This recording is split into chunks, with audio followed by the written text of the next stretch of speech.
Count the 10 and go. Secondary market.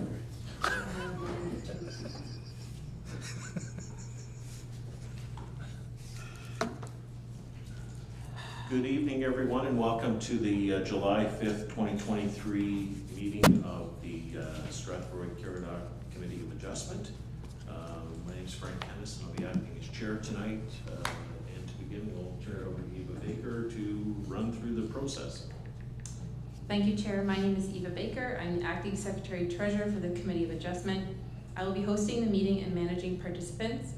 Committee members joining us this evening are Member Randeep Kumar, Member Steve Pelkman, Member Mike McGuire, Member Brian Derbyshire, and Member Kennis, who's also our chair this evening.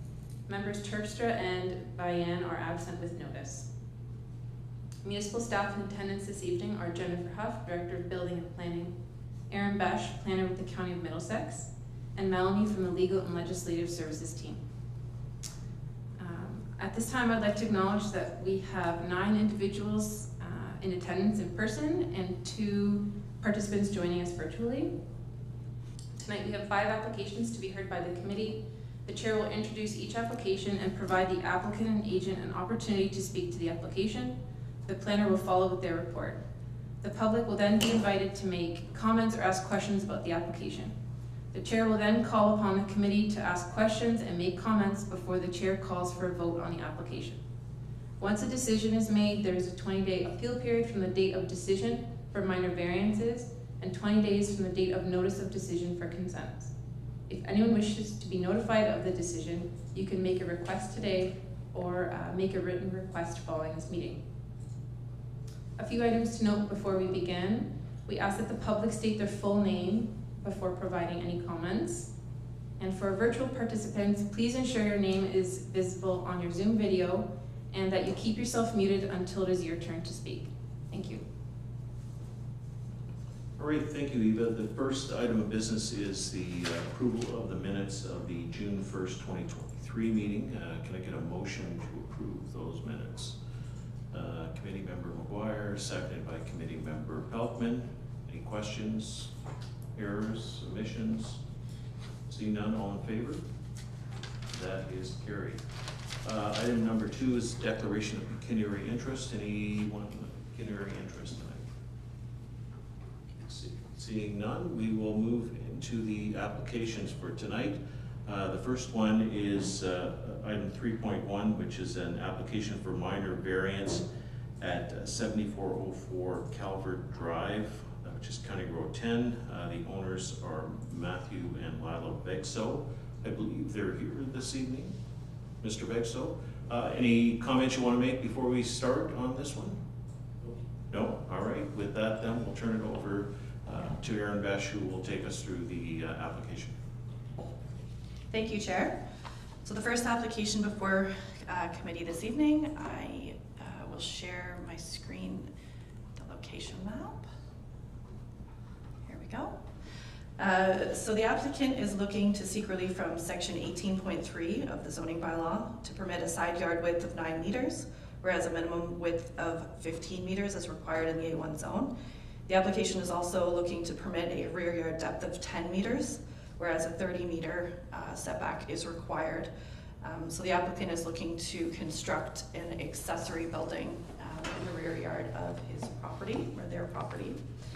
The property is located on the north side of Calvert Drive, east of Glen Oak. The property is about 1.54 hectares in size. They are privately serviced, and there's an existing dwelling and a garden shed. So as previously stated, they are looking to construct a 356 square meter detached pole barn to be used as like a personal workshop and garage. The property is within the A1 general agricultural zone. The properties adjacent to this one are actually zoned A2, which is typically reserved for our undersized agricultural parcels, which this one, you know, likely would be more appropriately zoned in A2 when it was originally severed in 1989.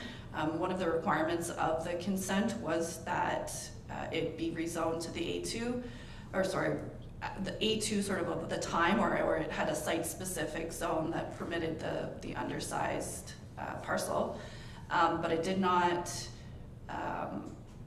recognize any difference in setbacks. So the property is now within the A1 zone, which of course has more significant setbacks than the A2. So the applicant has advised that he would like to locate the structure in this location to ensure that there's the least amount of tree removal on site. He, just doing preliminary measurements myself, you know, it could be accommodated on the site, those setback requirements of the A1 zone, but it's ideally located in the situation for the retention of trees at this time. All other provisions of the zoning bylaw are met with this application. It was circulated as per the requirements of the Planning Act, and no comments were received by any departments, agencies, or the public. My analysis was based on the 4 tests of minor variance, and I do find that the application is consistent with those 4 tests. So my recommendation this evening is approval with no conditions. So thank you. Thank you, Erin. Mr. Begso, anything you want to add to this? No, I think Aaron summed it up. All right, thank you. Anyone else in the audience here to speak on this matter at all? And I don't believe anyone online? No? All right. Committee members, any questions, concerns? Seeing none, then I will entertain a motion to approve this minor variance. Steve Pelkman, seconded by Mr. McGuire. Any other questions? Okay, that minor variance, A17-2023 has been approved. From today, the 20-day appeal period will begin. During this time, either the applicant or prescribed public body can appeal the decision made by the committee by making an application to the Ontario Land Tribunal. If no appeal has been made following the 20 days, the minor variance declaration will be issued. Thank you. Thank you. Next, we have our second application for minor variance. It is A33-2023. It is a minor variance on a property located at, I don't have that. 6733 Andrews Drive. 6733 Andrews Drive. The first item here is we received correspondence, the committee members earlier today, and I need a motion to accept that correspondence to add it into the record. Would someone make that motion? Councillor Derbyshire, seconded by Member Kumar. All in favor? Thank you. So that's been added. The owner of the property, Emily Bunny, is here tonight, I believe. Do you wish to speak to the matter before we start, or turn it over to Erin? Sure, I guess I can say hi, I'm Emily. I have a dog behavior consulting and training business. I've had it for 4 years now. I live over on Melbourne now and have for the last 2 years. And I have a majority of my clients in the Strathroy-Caradoc in Middlesex County, as well as London, Sarnia, Park Hill. I travel pretty far. And the application is for a minor variance that would allow me to apply for a kennel license. All right, thank you. And I believe your legal counsel is online with us via Zoom as well. Yep. Did you have anything to say? Stephanie Marintet, I believe. Anything to say at this point before we turn it over to Erin?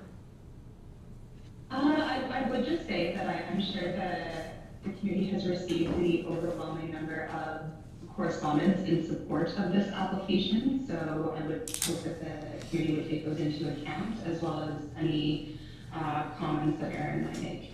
All right, thank you. So Erin, take it away. Thank you, Chair.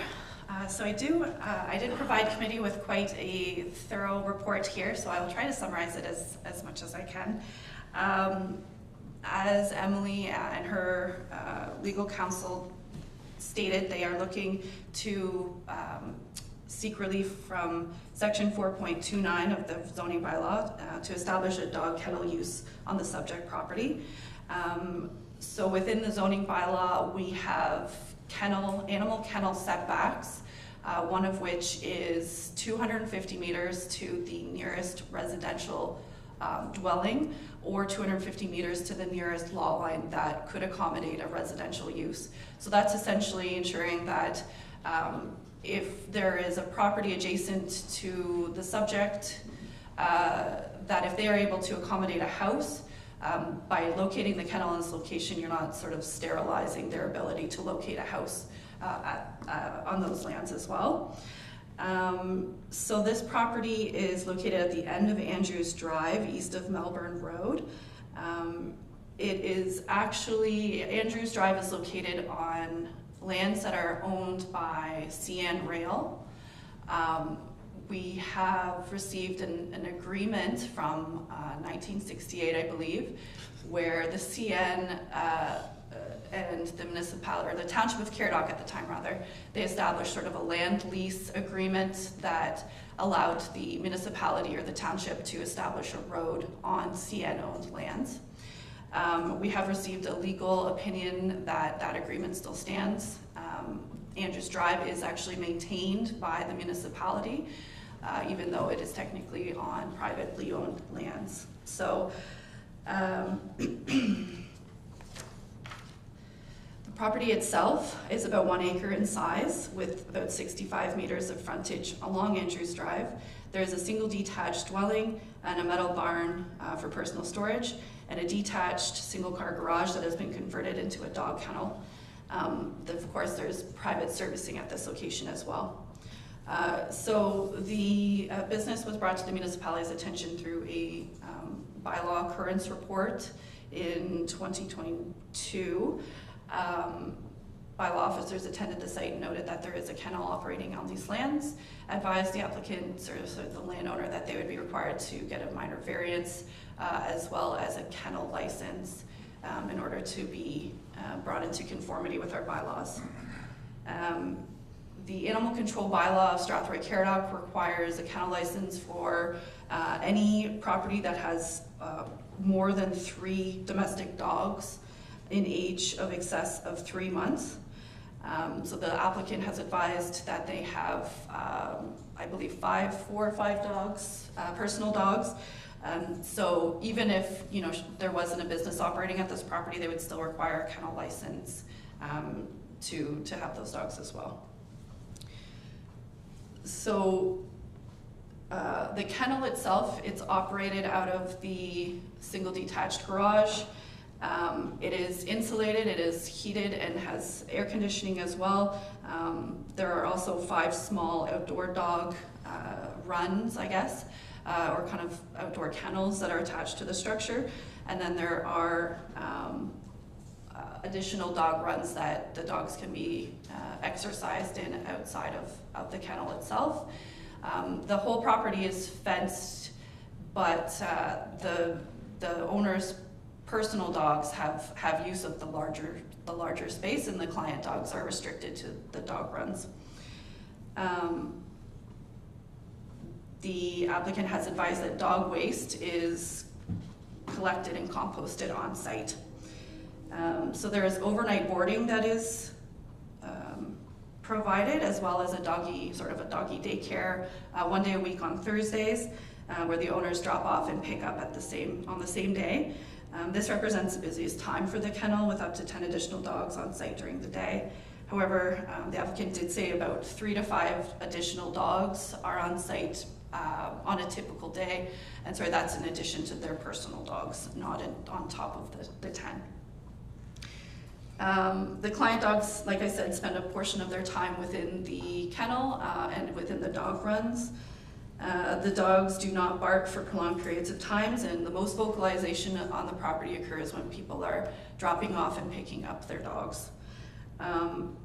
Further, the dogs do not have access to the outdoors between 11 p.m. and 7 a.m., with most of the applicant's business actually being done off-site at the clients' homes. So with the 250 meter distance, I did identify 3 properties that are caught within that area. So I'll sort of direct you to the location map. This piece to the north, it's sort of a skinny parcel here. It's 70 meters from the kennel location. It's actually owned by CN Rail. It's very narrow in width and does not have public frontage. So while I did include it on my location map, it's not part of my analysis because I don't consider it to be a developable parcel. Similarly with the piece to the north of that site, it appears to be a separate piece of land, but upon further investigation, it does have like a very old subdivision plan located in like the parcel fabric, but it's not actually a separately conveyable piece of land. It's part of a larger farm, which does have a house and therefore would not be subject to building a new home. So really the property that we are looking at that's affected by this minor variance is the farm piece that is surrounding the subject lands. So the variance is asking for a setback from 250 meters to the 29 meters. It does seem like a significant decrease. However, there was a couple of things that I noted that I added as part of my analysis. So the property itself, I'm not sure if any of you had an opportunity to visit the site, but it does have quite a significant set down, or it's set a lot lower than the road itself. The CN rail line to the north is actually even higher than that, and then there is a berm on the other side with some vegetation. So it is quite insulated from a topographical perspective. There's vegetation along, quite a bit of vegetation along the front and along on the western property line. So there is quite a bit of sort of natural noise mitigation there. I did want to note that there have not been any other bylaw noise occurrences since the original in 2022. So the application was circulated as part of the requirement of the Planning Act. The only comments that I received were from the County Safety and Standards Officer, just asking that the 911 address of the property be very visible and unobstructed from the road for 911 purposes, and that they be circulated during the site plan application process. So in part of this requirement for getting a kennel license and through our official plan, we do have the requirement that animal kennels go through the site plan process as well. So that's the submission of drawings, identifying which structures are on the property, and then entering into an agreement with the municipality with certain clauses attached to that. Typically it's very minimal for the agricultural area. We don't really look at drainage or stormwater management or anything like that because it's not really relevant in this type of environment. But certainly any amendments to the site for the kennel in the future would require an amendment to that site plan. So I did analyze the application against the 4 tests of minor variance. I found that I am in support of the application, and I do find that it meets the intent of the 4 policies, or sorry, the 4 tests. One of my primary thoughts in this was that, yes, the surrounding farmland is zoned to have a residential use, but the site itself is large enough that it could accommodate a dwelling outside of the 250 meters in the future if it did decide, or if the owner decided to construct a dwelling at that time. So my recommendation this evening is approval of the application subject to 2 conditions. I am verbally amending my condition number 1. After further discussion with the applicant, she has requested that the number of dogs be expanded from 20 to 25. With that original number, it was, I'm not gonna say it's an arbitrary number, but it was certainly, she has a certain number of dogs on site. She is also a foster. She has foster dogs at certain times. She does have puppies and that sort of thing. So she requested that the number be be pushed to 25. I find that it doesn't affect my analysis, so I was in support of that. So condition number 1 to be amended to 25 dogs. And number 2, that the landowner is required to enter into a site plan agreement with the municipality. So, thank you, Chair. Thank you, Erin. Emily, do you have anything further you'd like to add at this point? Or your representative? Yeah, I think maybe the biggest thing is just the farmland surrounding. Like, one thing I've taken into account is how likely it is for a dwelling to be built, and all the things that would have to be approved for that to happen. As we've discussed, is probably low probability. But yeah, that explains everything. I have 5 personal dogs myself, and then I can have anywhere from, 1 or 2 client dogs to, 10, 15 client dogs at any time on the property. It really depends on the time of year and what's happening. So I do spend a lot of time on the property, but the bulk of my business, as Erin mentioned, is actually in clients' homes. So most of my training's in clients' homes, and then this is an additional service that I offer to clients that already know me. We already have a relationship. It's not actually something I offer to the general public. It's only for clients that already have a relationship with, for their dogs to stay while they're away, etc. Thank you, Emily. Stephanie, did you have anything you wanted to add? I mean, I think the test was set out nicely and fairly well articulated as well. I would say I agree with Erin's comments with respect to this property meeting the test for approval. I would highlight, though, as I indicated earlier with respect to the letters of support, I would echo the comment that there's only been that one concern with noise, and where it is as the applicant said, very unlikely to attract a significant amount of development. So aside, I think, from that one outlier experience, I would say that that's perhaps something that should be given limited weight, just because there is only one concern, and just taking that into consideration with the location of the property. All right, thank you.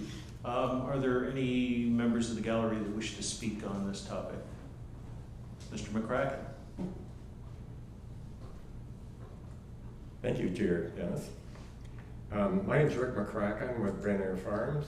We have the property, the 70-acre property that surrounds Emily's property on 3 sides. We currently farm that property, growing green corn, soybeans, and winter wheat typically.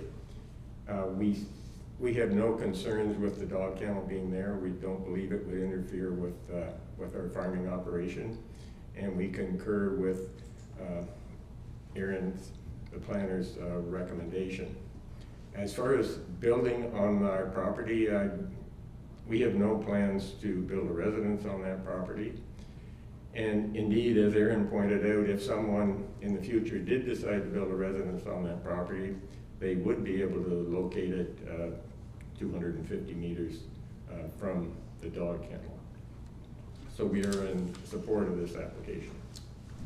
Thank you. All right, thank you, Rick. Anyone else here to speak on this matter? Seeing none, committee members, any questions or comments? Just a comment, besides the fact that now I see that face in the picture, I can't unsee it in the right-hand side of the property. I can't think of a more remote location for a dog kennel than this. And if anybody were to come, the dog kennel would be in pre-existence, and usually when we run into problems is when something comes in after the fact that it's built. So in my mind, this is a perfect spot for a dog kennel, and I hope our business does well. Thank you, Councillor Pelkman. Any other comments or questions? Okay, seeing none, there's a recommendation that the application A33-2023 for a minor variance be approved, subject to the following conditions. 1, that the maximum number of 25 dogs be permitted on site at any one time, including the landowner's personal dogs, and number 2, that the landowner enter into a site plan agreement with the municipality. Would someone be willing to make that motion? Committee Member McGuire, Committee Member Derbyshire. Any other questions? Sorry, did you say 20 or 25? 25. Okay. Yep. All in favor? That is carried. From today, the 20-day appeal period will begin. During this time, either the applicant or prescribed public body can appeal the decision made by the committee by making an application to the Ontario Land Tribunal. If no appeal has been made following the 20 days, the minor variance declaration will be issued. Thank you. That brings us to item 3.3, which is an application for consent, B4 2023 at 7620 Walker's Drive. The owner of the property, Jaslow Farms, and I saw Sue Lumen was here tonight. Anything you want to say before we start on this one, Sue? No, Erin, her report is awesome. All right, thank It's you. basically a surplus dwelling. All right, Erin, take it away. Thank you, Chair. Just going to share my location map here. Okay, so the next application before committee, 7620 Walker's Drive. So the application is requesting a surplus farm dwelling severance from a larger farm parcel. So maybe I'll share the larger location map to start here.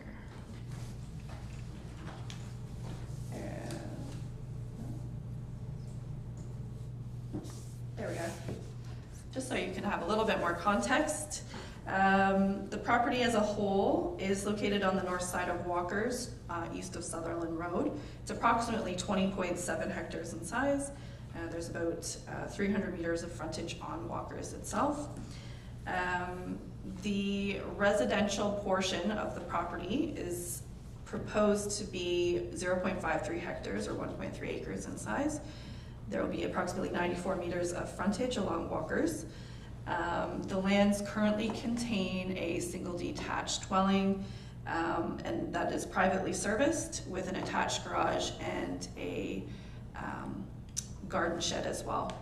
There is an existing driveway to the house that is proposed to remain, obviously, with the residential lot, and there appears to be sort of a more like farm access driveway to the retained lands as well, where the existing agricultural building is. So the applicant is actually requesting to retain the drive shed on the retained farm parcel, and that is just for storage purposes, farm storage purposes. The property line was sort of established here based on the location of a hydro pole. So we always want to ensure, of course, that the hydro line that services the dwelling does not cross the property boundary, the new property boundary. So that is an important piece that is included with the residential portion. Once severed, the retained lands would be about 20.17 hectares in size. So not a significant change at all. So the application was circulated as per the requirements of the Planning Act. The Director of Engineering and Public Works advised that an access to the retained lands would be required if there isn't one already, which is a standard condition. Director of Building and Planning recommended that a condition of approval be included requiring a drainage reapportionment if determined to be necessary. Safety and Standards Officer of the county advised that the dwelling should retain the 7620 911 address, whereas a new address is to be assigned for the retained parcel, and likely that should be located where the accessory building is, whereas that's likely to be if there's a fire on the retained parcel, it's likely to be at that location. No comments or concerns were received from the public. I'm satisfied that the application meets the criteria for surplus farm dwelling severance. I do recommend that the lands be required to be rezoned, as that is one of our conditions in our official plan. Of course, the residential portion would be rezoned to a site-specific A2 that would limit the uses to residential and accessory uses only, and would limit or prohibit any livestock or agricultural uses. And further, that the remaining farmland would be rezoned to the A3 to prohibit any residential use in the future. I'm satisfied that the size of the lot is appropriate to accommodate the dwelling and private services. So I am recommending approval of the application this evening, subject to the 13 conditions that I have provided to the committee. All of them are very standard to this type of consent. Yes, with nothing that is unusual for a surplus farm dwelling severance. So I'm happy to answer any questions. Thank you. All right. Thank you, Aaron. Sue, any comments at this point? No? No, it's awesome. Anyone else in the audience here on this matter tonight? Seeing none. Committee members, any comments, questions, concerns? Seeing none, there is a recommendation that application B for 2022 for consent be approved, subject to the 13 conditions, which I'm not going to read out. Would someone be willing to make that motion? Committee member McGuire, committee member Kumar. Any other questions, concerns? All in favor? That is carried. Shortly following this meeting, a notice of decision will be issued, at which point the 20-day appeal period will begin. During this time, either the applicant or a prescribed public body can appeal the decision made by the committee by making an application to the Ontario Land Tribunal. If no appeal has been made following the 20 days, the consent declaration will be issued. Thank you. Item 3.4 is an application for consent BA 2023 at 17 Hall Road in Strathroy. The owner of the property is Melissa O'Quinn. I believe we have a number of people registered for this item. Ashley Podolinsky, the agent for the owner, is with us on Zoom. And Stan Grizzle and Bradley Heather, I believe, are here as well. They are there. Excuse me. Before we begin, Ashley Podolinsky, any comments before we have our planners speak on this matter? No, I don't have any comments. I'll here to answer any questions after, All if right. any. Thank you. Aaron, take it away. Thank you, Chair. So as you noted, we are looking at two properties. The subject lands are actually 17 Hall Road. So that is the lands. It appears to be the portion that is red, but it is actually incorporates the yellow piece as well. This is the current property boundary line here. And we're also involved with 79 Hall Road as well. So the applicant is looking to convey a portion of land from 17 Hall Road to 79 Hall Road through a consent for lot addition. So this is not a lot creation. There is no new lot being created through this process. It is simply a piece of land that is being transferred from one lot to another. The lands are located on the north side of Hull Road, just east of Victoria Street. They contain a single detached dwelling, detached garage, and a garden shed. Lands are connected to municipal water and sanitary services. So the proposed lands to be conveyed, they are the yellow piece on my location map. They're approximately 1.3 acres in size with about 53 meters of frontage along Hull Road. They are vacant of buildings and structures. They also have a portion of the site that is identified as significant woodlands under the Middlesex Natural Heritage System study. As well, it is completely regulated by the Conservation Authority, and that's being the St. Clair Region Conservation Authority. The lands to be retained, 17 Hull Road, would be approximately 1,613 square meters in size after the conveyance. The total lot coverage once severed would be approximately 20%. The lands would meet all of the zoning provisions for the R1 zone, except for the minimum front yard setback of 5 meters. However, that is deemed to be legally a legal non-conforming structure. So there's no zoning deficiency that is created through this process. The adjacent lands, being 79 Hull Road, are approximately 0.8 of an acre in size, with 45 meters of frontage along Hull. They contain a single detached dwelling and are proposed to be enlarged, of course. Once enlarged, they would be just over 2 acres in size. So the applicant advised that the purpose of this lot addition is to regularize the lot lines and for personal enjoyment of the conveyed lands. No buildings or structures are proposed at this time. And I do want to note that the conveyed lands are quite low lying and are a significant flood risk. So therefore they are unsuitable for lot creation at this time. The reason why there is the flooding hazard, of course, is there is quite a large amount of water that is transferred from the north of the property across and through the conveyed lot and then dispatches on the other side of Hull Road, or outlets on the other side of Hull Road. So the application was circulated as per the requirements of the Planning Act. The Director of Engineering and Public Works advised that the location of the municipal services as well as utility services, so gas, hydro, telephone, are to be confirmed to be wholly located on the lands to be retained.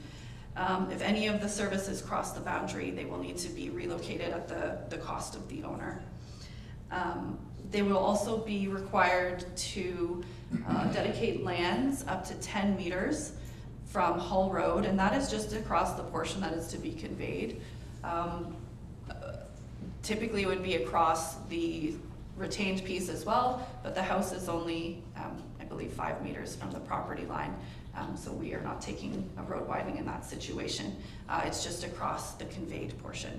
And I think it amounts to a couple of meters. It's not a significant amount.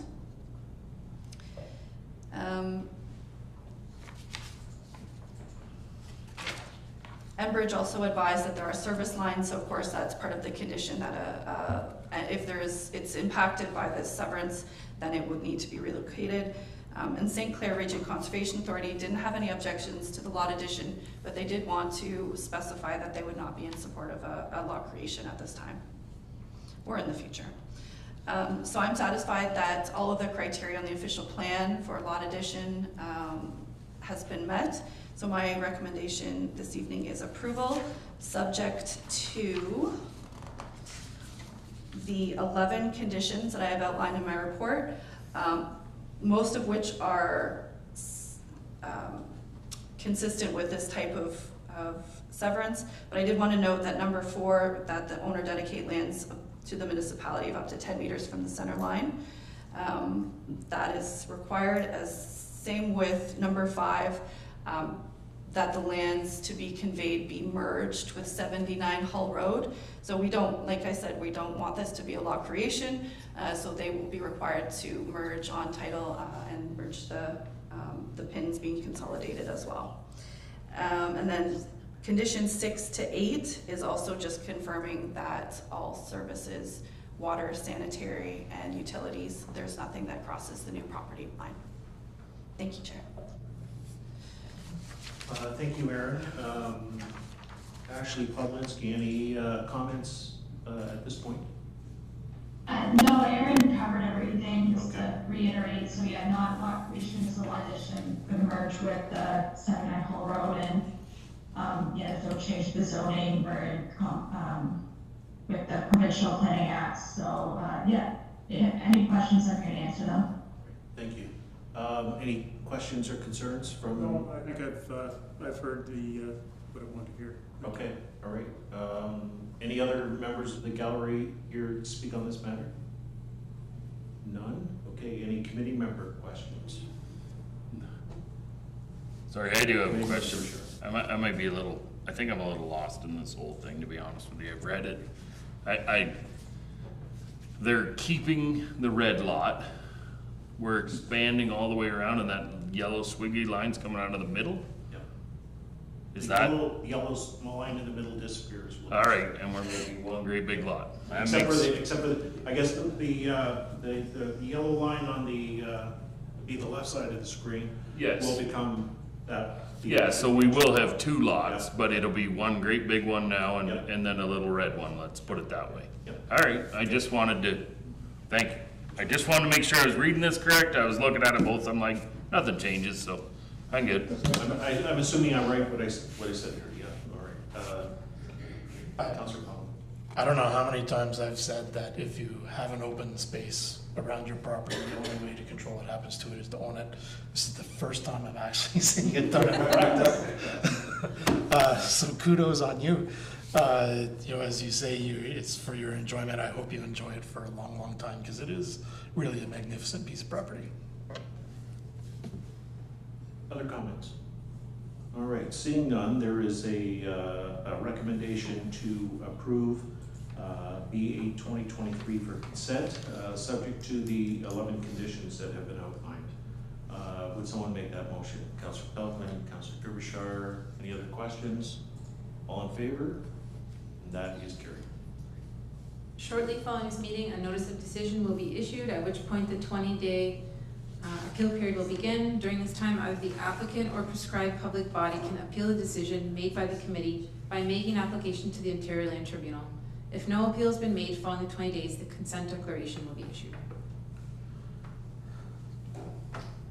All right, thank you, Eva. Our last item tonight is 3.5, and that is an application for consent. There are 2 consents here, B10 and B11 2023, and a minor variance, A16 2023, on a property at 785 Wright Street. I don't believe there's anyone here on that matter tonight. Anyone here on this matter? No. Then we will turn it over to Aaron to take us through it.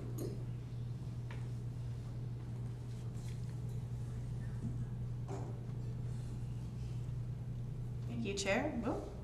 Thank you, Chair. So this last application before committee this evening, the purpose of the application is to sever a portion of land from 785 Wright Street to create a new industrial lot. To facilitate the severance, consent application B11 requests to establish an access and maintenance easement over a shared storm pipe between the lands, as well as, so that will be in favor of both of the property owners of these 2 pieces, as well as 775 Wright Street. In order to facilitate the severance as well, they applied for a minor variance application, which seeks relief from section 15.36 of the zoning bylaw, which would permit a lot depth of 69 meters, whereas a minimum lot depth of 75 meters is required in the M2-9 zone. So the subject property is located in the Molnar Industrial Park in the north end of Strathroy. The subject lands as a whole are approximately just under 1 hectare in size, with about 128 meters of frontage along Wright. They contain an existing building which operates as a sales office for Wild Bill's RV and Power Sports. The remainder of the site is used for the outdoor storage and display of recreational vehicles and trailers. So as noted, there is a storm pipe that crosses the southern portion of the property. It facilitates water between 775 across 785 and outlets just to the east here. So in order to allow for the consent, we do need to have a shared agreement between all of the parties that would be participating or providing water to that pipe.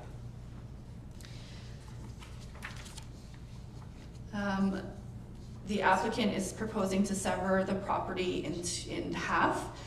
Each lot would be 4,500 square meters in size, with about 75 meters of frontage along Wright. The existing access would be kept with the lands to be retained, so that's where the structure is located currently, and that will continue to operate as a sales establishment. The lands to be retained are municipally serviced with water and sanitary conditions, but I did want to note that through this process, typically you would see with a new lot creation, we would require, or the municipality would require them to install services to the new lot. And that's not into the lot, it's just providing a stub to the property line. However, in this situation, the municipality feels that that is maybe not appropriate in this situation because industrial development operates a little bit differently than, say, commercial or residential. So we all know, we have a design standard for a residential property. We know what size pipe, what size water service and sanitary service they would require. However, we don't know what the industrial use would be on the site in the future. So we don't want to presuppose what the requirements would be for that use. So what we're suggesting instead is that a development agreement be registered on title of the new lot, and that would compel the future owner to connect to those services at the time of development. So the onus is not on the current landowner to make that connection. It will be the owner in the future.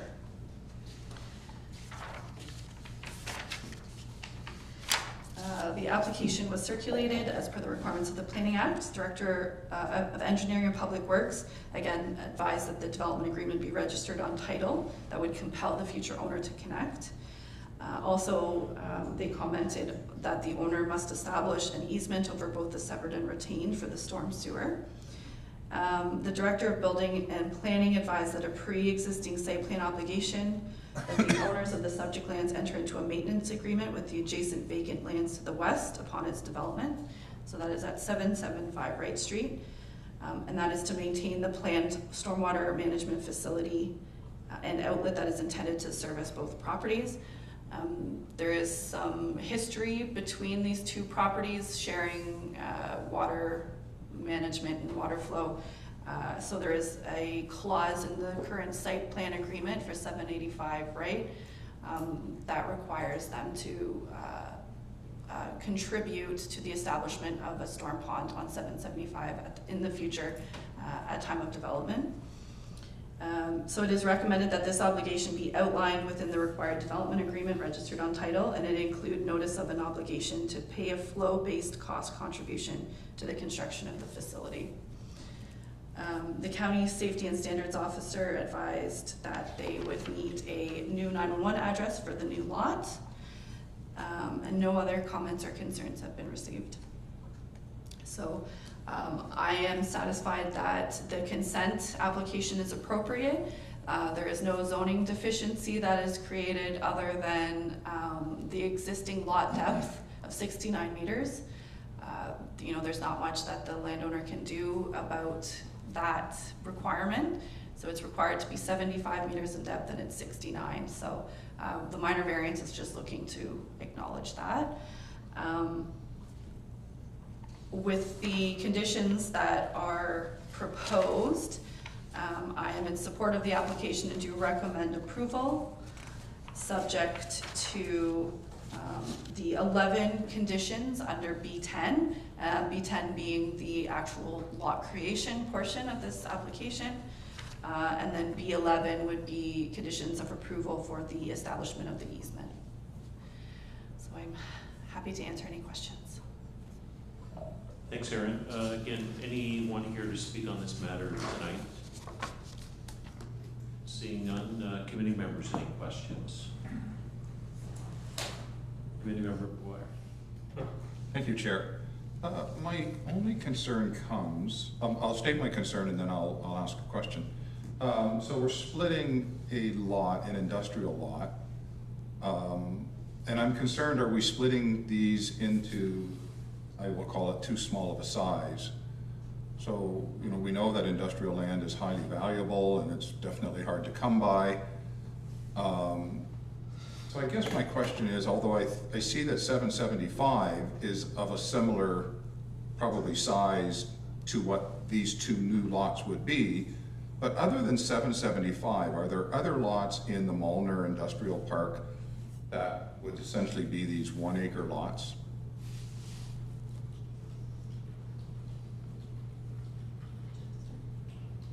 I'll let either of you. We're fighting over who can respond first. So it's a good question through the chair to Member McGuire. What I can say is this is a unique size property in this location. Generally, industrial lots in the Molnar Park are larger. That being said, we do receive a number of inquiries for, I would say, smaller contractor type uses that maybe don't need the size of lots that we currently have. And so there does seem to be a need for some smaller lots to service those smaller types of industrial uses that would be ideally suited in industrial park, but maybe don't necessarily need 3 acres or 10 acres that we currently have. And so in this particular case, I would recommend that this is how we want all of our industrial land to be broken into, but I think in this particular case, having 3 lots about 1.5 acres would satisfy a very specific segment of need for industrial land that we do have. Yeah, I'll point out that the 775, the vacant lot, is actually still owned by the municipality at this point, from what I understand. It is to the chair, but we are in discussions with the sale on that. And if we had other parcels of this size, we certainly could have sold them about 10 times over. All right, thank you. Any other questions or comments on this? Okay, there are 3 recommendations. The first one is for the minor variance, and that is that application A16-2023. That's for the 69-foot or 69-meter depth rather than the regulated, I guess, 75 meters, so less than the, but as Aaron pointed out, nothing can be done about it. It is the way it is. And so it just makes it all legal, I suppose is the correct term. So that minor variance be approved, A16-2023. Someone make that motion. Councillor Derbyshire, Councillor Peltman, any other questions? All in favor? That is carried. Second recommendation is the consent to split the lots. Application B10-2023 for consent be approved, subject to the 11 conditions that are outlined. Someone willing to make that motion? Deputy Mayor, Councillor or Committee Member Kumar. Any other questions? All in favor? That is carried. And then the last recommendation is application for consent B11-2023 be approved. That's the consent regarding the easements, that it be approved with the 7 conditions that have been outlined. Someone willing to take that motion? Councillor Peltman, seconded by Councillor Derbyshire. Any comments or questions? All in favor? And that is carried. Thank you. Shortly following this meeting, a notice of decision will be issued, at which point the 20-day appeal period will begin. During this time, either the applicant or a prescribed public body can appeal a decision made by the committee by making an application to the Ontario Land Tribunal. If no appeal has been made following the 20 days, the consent and minor variance declaration will be issued. Thank you. I don't believe there is any unfinished business. Oh, there is. Director Hoff. Thank you, Chair. So I just wanted to address the one question that was raised at the last committee meeting, and it was about, we have a number of applications that we have seen recently in regards to accessory structures in the front yard, and the question was asked if there's an administrative process to avoid the need for a minor variance for those types of structures. So I just wanted to comment on that. And I think it was largely for consideration in the agricultural area for especially the rural residential lots. So number one is that in the zoning bylaw right now, we do allow for agricultural buildings to be located in an agricultural property in the front yard to begin with. So really the prohibition for accessory structures being in the front yard is really only with respect to the rural residential lots or town lots, to be honest.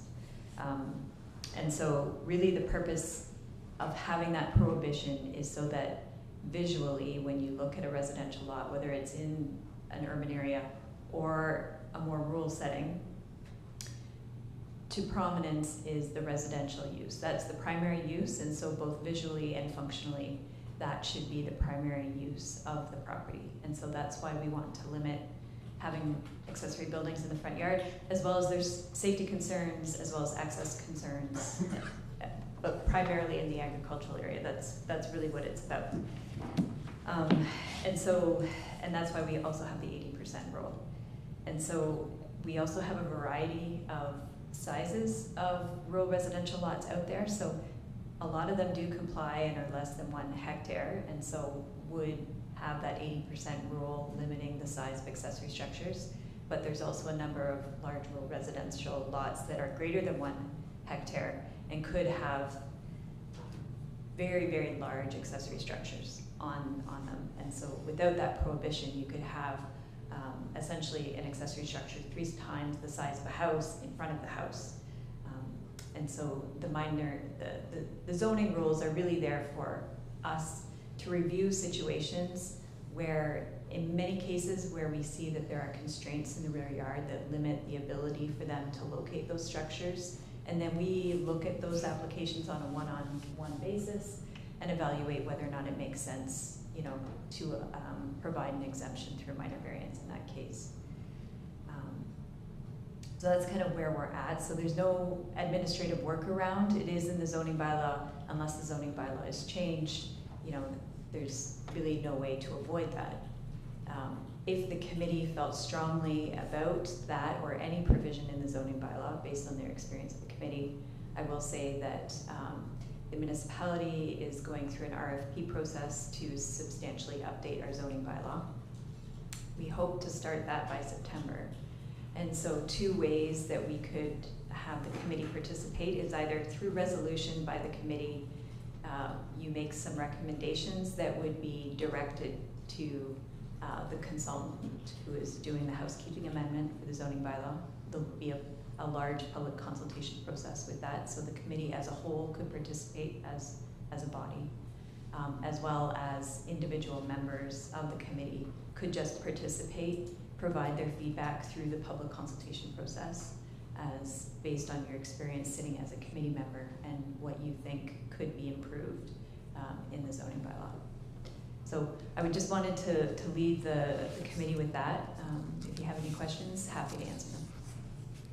Any questions? Sorry. I don't know if this is a question for here. I was gonna ask it under new business anyway. So not specifically with what we kind of passed today, but I do notice there's an awful lot of sheds going up lately on rural properties that, especially with their size-wise, could be used for something other than personal use. Maybe not by the person that's kind of getting it done, but say this property is sold. Do we have any kind of protection in making sure we're not, just kind of setting up small commercial businesses everywhere out here, whether it be just by, allowing some of these shops are very large and nice and would fit right in with landscaping, construction, kind of those things. Now I know they are going on lands that are larger than that 1 hectare, so we don't have as much say over the building, but as for the zoning of it, because a lot of them are slipping in under this agricultural kind of deal where it's not, they're not ag anymore. Whether that's to be here, there, I don't know. It was just something that I was thinking. Through the chair to Member Derbyshire, certainly that is a concern. That is why we do have the things like we apply the 80% in the agricultural area for the A2, because if there is a huge demand for that, and we do see many of those popping up. So the approach that the municipality takes is that we are generally supportive of those type of uses on an agricultural parcel that have an agricultural use already established, and we treat them under what we call an on-farm diversified use, and that use is very restricted to a certain size. It's certainly not. It's like about 2% of the lot. They are required to go through a zoning amendment. They're also required to go through site plan with the municipality as well. But the ones that pop up sort of under the radar, we certainly address through bylaw enforcement. That is really the only piece that we have to control that, I think. Okay. Thank you. That's it for that matter. I don't know, maybe I'm speaking out of turn, but I don't know whether it's possible. You mentioned meeting with the consultant, perhaps this committee having a session with the consultant for input or whatever might be something we consider later on. I'm not even sure that's possible or not, but. Yeah, through the chair, I mean, certainly I would imagine that the committee would be considered one of the key stakeholders in the process and would be involved, whether, as a sitting committee or just an invitation to the committee members to participate in some sort of a workshop to receive feedback on what works, what doesn't work in the zoning bylaw. Absolutely. Okay, thank you. That's it for unfinished business. All right, inquiries by members. Any inquiries? No. Any other business? Okay, schedule of meetings. Next meeting is set for Thursday, August the 3rd, followed by a meeting on Thursday, September 7th, and then October 5th, almost the end of the year. Anyway. We don't have 2 in August, do we? Or no, just one. Did I say August twice? September 7th, August 3rd, September 7th, and October 5th. I feel better. Right. Thanks. Trying to get rid of the year quickly. I was going to object to that. I hope you would. Okay, I don't think that's, I think that's it for tonight. So a motion to adjourn. Member Kumar will take it. Do we need a seconder? Seconder. Councillor Pelton. All in favor? Thank you, everyone. That's it. Thank you.